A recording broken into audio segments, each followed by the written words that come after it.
কালকে তো ধান বানতে হবে, আবির জোন পায় নাকি দেখে আসি। আবির বাড়ি আসো।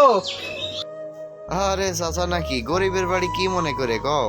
কালে যে ধান বানতে হবে। কালকে? হ্যাঁ কালকে তো আবার ওই যে সে রিজাউলির কাজ ঠিক করা রে। আরে রিজাউলের কাজ ঠিক করা থাকলে হবে নাকি? আগে আমার কাজ করতে হবে। ঠিক আছে চাচা, আল্লাহ যদি বাঁচিয়ে রাখে কালকে আমি তোমার কাজই করবানে, তুমি যাও। আজকে তো আবার সিদ্দিক চাচার ধান বান্ধার কথা রয়েছে, দেখি মাঠের দিকে যাই, ধান বানতে হবে। মাঠে তো দুটো জোন পাঠাইছি, তো ওকার সাথে যে একটু কাজ টাজ করগা দিন, খালি তাড়াতাড়ি হয়ে যাবে নে। আচ্ছা ঠিক আছে, তাহলে আমি যাচ্ছি।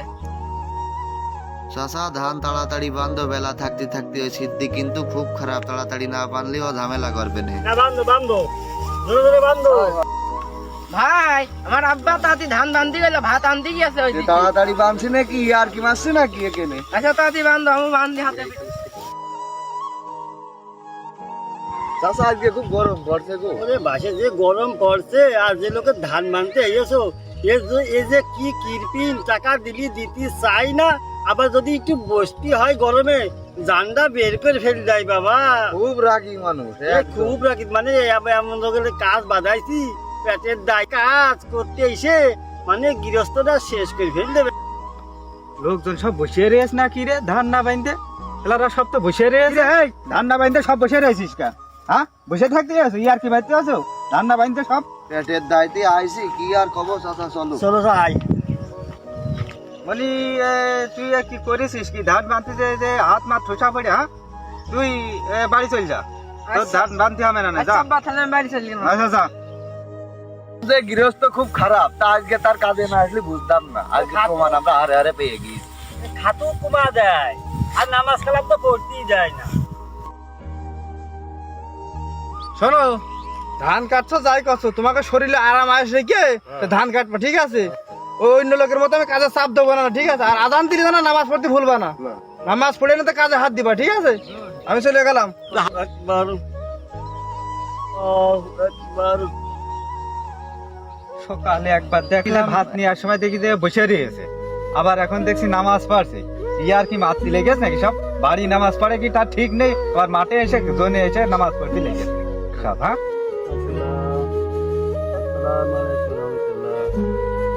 গৃহস্থ এমন মানুষ, হাতে নামাজ পড়তেও দেয় না, আর আমি গৃহস্থর কাজ করা আর আসলে লোকটা খুব খারাপ।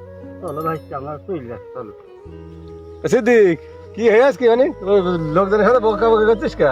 আর ভাই কইেন না, সে ওই কাজ করতে দিয়েছি, ওই সকালে রয়েছে বসে, যখন ভাত আনি আবার দেখছি নামাজ পড়ছে। বাড়ি নামাজ পড়ে কি তার খোঁজ নেই, এইখানে এসে নামাজ পড়াচ্ছে না। পাগল, যে পরিমাণ গরম পড়ছে নিজেই তো বুঝতে পারছিস। ওরা সারাদিন পরিশ্রম করছে, ধান বানছে, তুই বাড়িতে এসে হাঁপি যাচ্ছিস, তাহলে ওরা তো একটু রেস্ট নেবেই। টাকা তোমার 500 টাকার বিলে দিতে হচ্ছে। ওরা দেখা একটু পরে ধরিয়ে দেবেন, সমস্যা ঝরিয়ে করে দেবেন কাজ।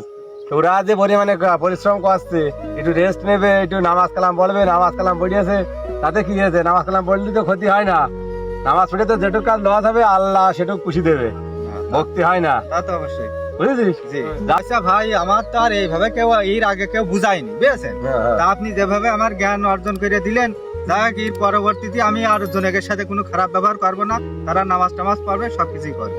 আচ্ছা, আর আল্লাহর উপরে ভরসা রাখতে হবে। নামাজ পড়ে 10 মিনিট সময় লস হলি ওটুকু আল্লাহ ইনশাল্লাহ পূরণ করে দেবে, বুঝেছিস? আচ্ছা ভাই, তাহলে ওদের সাথে আর খারাপ ব্যবহার না ভাই, করার আর দরকার নেই। আমি খারাপ ব্যবহার- ওরা তো গরিব মানুষ।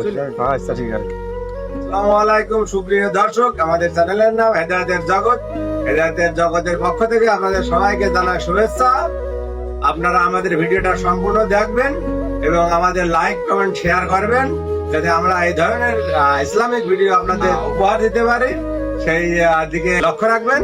ভিডিওটা দেখে আমরা এই শিক্ষাই পেতে পারি যে আমরা নিজের ছেলের প্রতি যেমন দরদ দেখালাম, অন্যের ছেলের প্রতি ঠিক এই রকম দরদি আমরা দেখাতে পারি। এদিকে আমাদের খেয়াল রাখতে হবে। এবং যারা কাজ করে দিন মজুর, এরা যদি নামাজ কালাম পড়তে চায়, কেউ যেন আমরা বাধা না দিই, আমরা এদেরকে আরো যত উৎসাহ করতে পারি, সেই দিকে আমাদের সবাইকে খেয়াল রাখতে হবে। এই বলে আমি আমার কথা শেষ করছি। আগের বক্তাটা ভুলে গিয়েছে আমাদের ওই কথা। আসসালামু আলাইকুম।